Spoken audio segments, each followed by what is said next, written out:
Hello students. पिछले video में मैंने नीति आयोग एवं राष्ट्रीय विकास परिषद के बारे में हमने विस्तार से चर्चा करी थी पिछले वीडियो में। और अब इस वीडियो में हम आगे के कुछ महत्वपूर्ण आयोग लेते हैं, जिनमें हम पहला आयोग लेते हैं संघ लोक सेवा आयोग।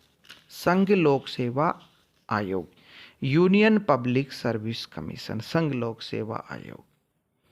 आगे जाकर आपका इस आयोग से परिचय होगा, क्योंकि आप ग्रेजुएशन करने के बाद आप में से ज़्यादातर स्टूडेंट सिविल सर्विसेज परीक्षाओं की तैयारी करते हैं और राज्य लोक सेवा आयोग और संघ लोक सेवा आयोग से राज्य स्तरीय और भारत जो संघीय स्तरीय सेवाएं हैं उनके लिए आप प्रतियोगिता परीक्षा देते हैं। तो संघ लोक सेवा आयोग, यूनियन पब्लिक सर्विस कमीशन, इसके बारे में जो महत्वपूर्ण जानकारियाँ हैं, महत्वपूर्ण बातें हैं, वो मैं आपके साथ शेयर करूंगा इस वीडियो के माध्यम से। बहुत इंपॉर्टेंट टॉपिक है, ध्यान से इसको देखिएगा। काफ़ी बार क्वेश्चंस आते हैं परीक्षाओं में। संघ लोक सेवा आयोग के गठन का प्रावधान अनुच्छेद 315 में किया गया है। अनुच्छेद 315 में यहाँ एक इम्पोर्टेंट बात मैं आपको समझाता चलूँ। अनुच्छेद 315 के माध्यम से भारत में 3 प्रकार के लोक सेवा आयोग होते हैं या हो सकते हैं। 3 प्रकार के, आपको ध्यान रखना है, 3 प्रकार के लोक सेवा आयोग भारत में होते हैं या हो सकते हैं। नंबर 1, संघ लोक सेवा आयोग, जो पूरे भारत का एक है या एक होता है। दूसरा है राज्य लोक सेवा आयोग, जो प्रत्येक राज्य का होता है। और तीसरा है संयुक्त राज्य लोक सेवा आयोग।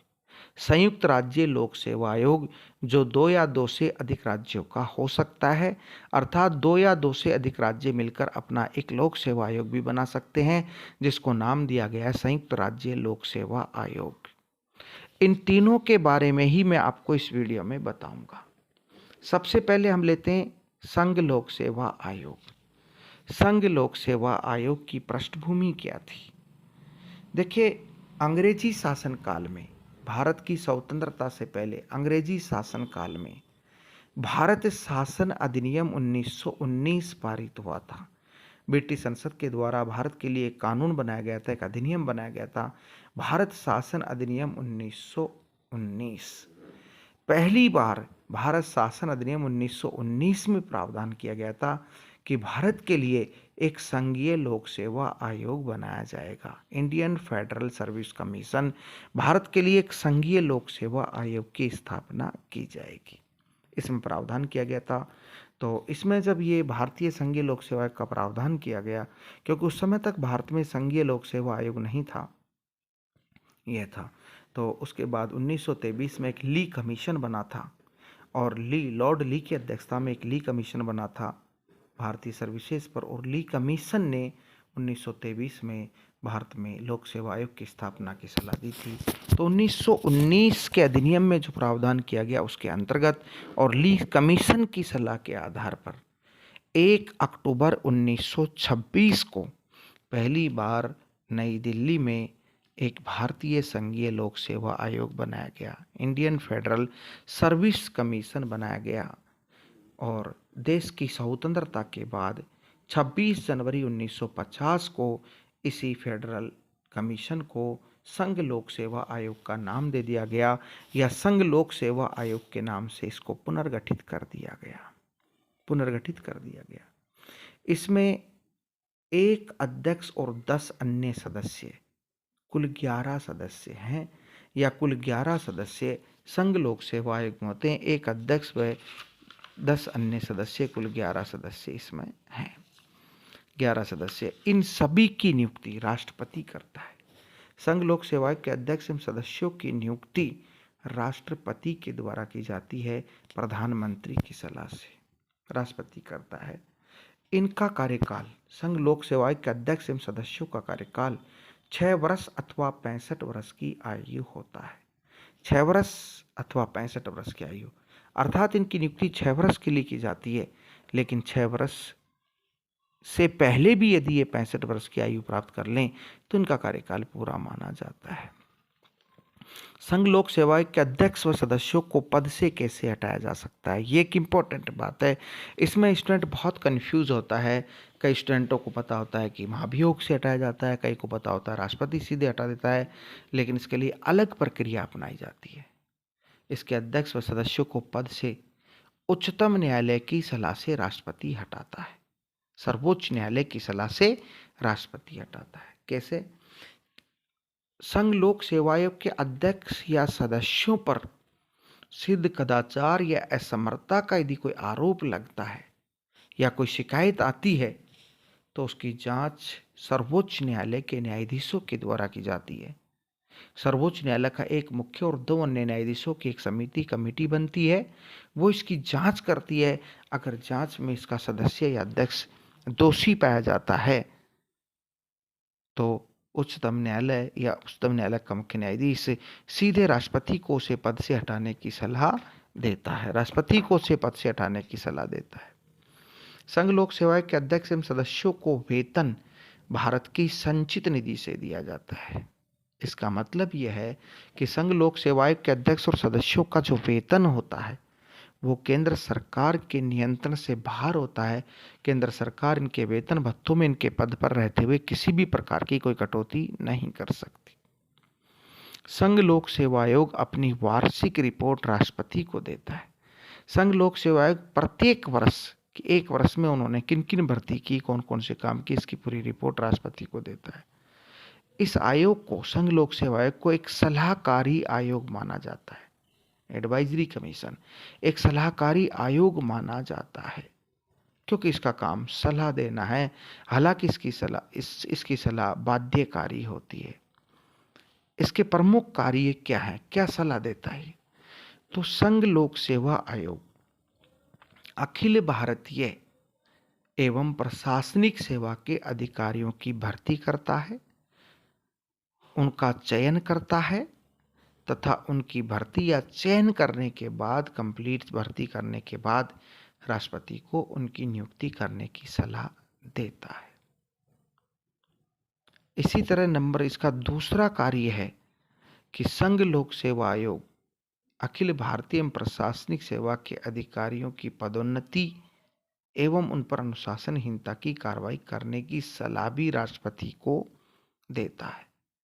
अगर अखिल भारतीय प्रशासनिक सेवा का कोई भी अधिकारी अनुशासनहीनता करता है तो उस पर क्या कार्रवाई होनी चाहिए, इसकी सलाह भी आयोग देता है। और अखिल भारतीय प्रशासनिक सेवा के अधिकारियों की पदोन्नति या प्रमोशन होते हैं तो वो भी इस आयोग के द्वारा ही किए जाते हैं। ये इसका कार्य है। संघ लोक सेवा आयोग के प्रथम अध्यक्ष 1926 में जब इसका गठन हुआ तो इसके प्रथम अध्यक्ष सर रोस बारकर बनाए गए थे। सर रोस बारकर इसके प्रथम अध्यक्ष थे। इसके प्रथम भारतीय अध्यक्ष H.K. कृपलानी थे। 1947 में देश की स्वतंत्रता के बाद जो इसके पहले भारतीय अध्यक्ष बनाए गए वो H.K. कृपलानी थे। H.K. कृपलानी इसके अध्यक्ष बनाए गए थे। तो संघ लोक सेवा आयोग के टॉपिक में ये सारी इंपॉर्टेंट बात है। अब हम आते हैं राज्य लोक सेवा आयोग पर। प्रत्येक राज्य का एक राज्य लोक सेवा आयोग होता है और राज्य लोक सेवा आयोग के गठन का प्रावधान भी अनुच्छेद 315 में है। ये खास बात है जो ध्यान रखने की है कि संघ लोक सेवा आयोग, राज्य लोक सेवा आयोग, संयुक्त राज्य लोक सेवा आयोग तीनों के गठन का प्रावधान एक के अनुच्छेद में है, अनुच्छेद 315 में है। प्रत्येक राज्य का एक राज्य लोक सेवा आयोग होता है। हम विशेषतः राजस्थान राज्य लोक सेवा आयोग की बात करते हैं। राजस्थान राज्य लोक सेवा आयोग के संदर्भ में हम पढ़ते हैं तो राजस्थान राज्य लोक सेवा आयोग की अगर हम बात करें तो राजस्थान राज्य लोक सेवा आयोग के गठन की अधिसूचना 16 अगस्त 1949 को जारी की गई थी। 16 अगस्त 1949 को, जबकि इसका विधिवत रूप से गठन 20 अगस्त 1949 को जयपुर में किया गया था। राजस्थान के पुनर्गठन के बाद 1957-58 में इसको अजमेर स्थापित कर दिया गया। एक समिति बनाई गई थी कि राजस्थान के पुनर्गठन के बाद कौन से कार्यालयों को राजस्थान के किस शहर में स्थापित किया जाए। इसके लिए सत्यनारायण राव समिति का गठन हुआ था और सत्यनारायण राव समिति की सलाह के आधार पर राजस्थान लोक सेवा आयोग को भी जयपुर से अजमेर स्थापित कर दिया गया। वर्तमान में राजस्थान राज्य लोक सेवा आयोग में एक अध्यक्ष व 7 अन्य सदस्य, कुल 8 सदस्य होते हैं।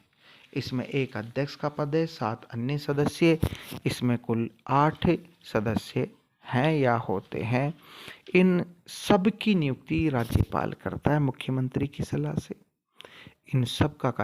इनका कार्यकाल 6 वर्ष अथवा 62 वर्ष की आयु होता है। इनकी नियुक्ति 6 वर्ष के लिए होती है, लेकिन 6 साल से पहले भी अगर इनकी आयु 62 वर्ष की हो जाती है तो इनको पद छोड़ना पड़ता है। संघ लोक सेवा आयोग के अध्यक्ष और सदस्यों का कार्यकाल 6 वर्ष अथवा 65 वर्ष होता है। राज्य में 62 वर्ष होता है। इनको पद से उसी प्रकार हटाया जा सकता है जैसे संघ लोक सेवा आयोग के अध्यक्ष व सदस्यों को हटाया जाता है। अर्थात राज्य लोक सेवा आयोग के अध्यक्ष व सदस्यों को भी पद से उच्चतम न्यायालय की सलाह से राज्यपाल के द्वारा हटाया जाता है। इनकी नियुक्ति राज्यपाल करता है। राज्य लोक सेवा आयोग के अध्यक्ष व सदस्यों की नियुक्ति राज्यपाल करता है, लेकिन इनको पद से राज्यपाल नहीं हटा सकता। राज्यपाल इनको केवल निलंबित कर सकता है, सस्पेंड कर सकता है, पद से नहीं हटाया जा सकता। पद से तो सिद्ध कदाचार व असमर्थता के आधार पर उच्चतम न्यायालय की सलाह से राष्ट्रपति इनको हटा सकता है। इनको वेतन राज्य की संचित निधि से दिया जाता है। राज्य की संचित निधि से इनको वेतन राज्य देता है, राज्य की सरकार देती है, लेकिन संचित निधि से देती है। अर्थात इनके वेतन भत्ते राज्य सरकार के नियंत्रण से बाहर होते हैं।